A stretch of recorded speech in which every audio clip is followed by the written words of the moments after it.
Dubai अक्सर लोगों में चर्चा का विषय बना रहता है। कभी यहाँ के लोगों के ठाट बाट के चर्चे होते हैं तो कभी यहाँ की सुंदरता के। दुबई के कड़े कानून भी अक्सर चर्चा का विषय बने रहते हैं। जैसा कि हम सभी लोग जानते हैं कि दुबई दुनिया के सबसे बड़े तेल निर्यातक देशों में से एक है। लेकिन इसके अलावा दुबई की अर्थव्यवस्था में जो सबसे महत्वपूर्ण भूमिका अदा करता है वह है यहाँ का सोना। जी हाँ, दुबई तेल के साथ साथ सोने का निर्यात भी विश्व में सबसे ज्यादा करता है। दुबई के नागरिक भी बेहद सोना पसंद करते हैं।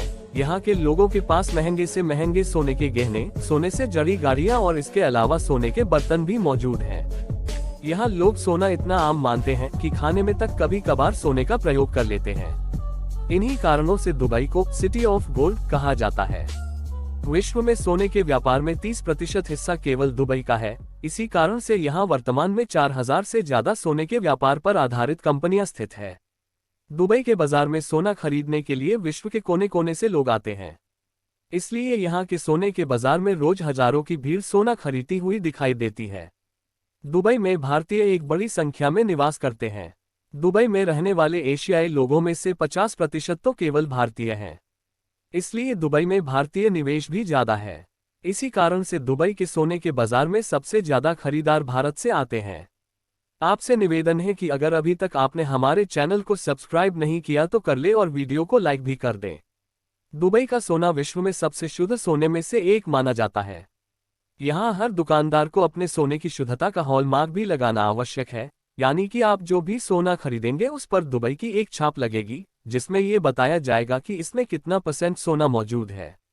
यदि यह हॉलमार्क नहीं लगाया जाता तो दुबई के कानूनों के अनुसार उस दुकानदार को 2 साल से ज्यादा की सजा हो सकती है। इसके अलावा उसे 1 करोड़ रुपए जुर्माने के तौर पर भी देने पड़ेंगे। यदि बात की जाए भारत की तो हर समय भारत की अपेक्षा दुबई में 10 ग्राम पर 10,000 रुपए से ज्यादा की छूट आपको मिल जाएगी। इसका सबसे बड़ा कारण यह है कि दुबई में सोने पर टैक्स बहुत कम लगाया जाता है। यहाँ सोने पर मामूली से टैक्स लगाए जाते हैं, जबकि भारत जैसे देशों में सोने पर कई प्रकार के बड़े टैक्स लगाए जाते हैं, जिसके कारण यहाँ अपने आप ही सोना बहुत महंगा हो जाते हैं। वास्तव में दुबई के पास बहुत ज्यादा सोने की खानें नहीं है, लेकिन दुबई हर साल भारी मात्रा में दक्षिण अफ्रीका से कच्चा सोना खरीदता है, जिसे बाद में शुद्ध करके यहाँ भारी मात्रा में सोना बेचा जाता है। समय के साथ दुबई ने अपना सोने का व्यापार बहुत विस्तृत कर लिया और परिणाम स्वरूप वर्तमान में यहाँ 1000 से ज्यादा सोने की बड़ी बड़ी दुकानें मौजूद है। दुबई के इस पूरे सोने के बाजार को गोल्ड सॉक कहा जाता है। अगर वीडियो अच्छा लगा हो तो चैनल को सब्सक्राइब करना न भूलें।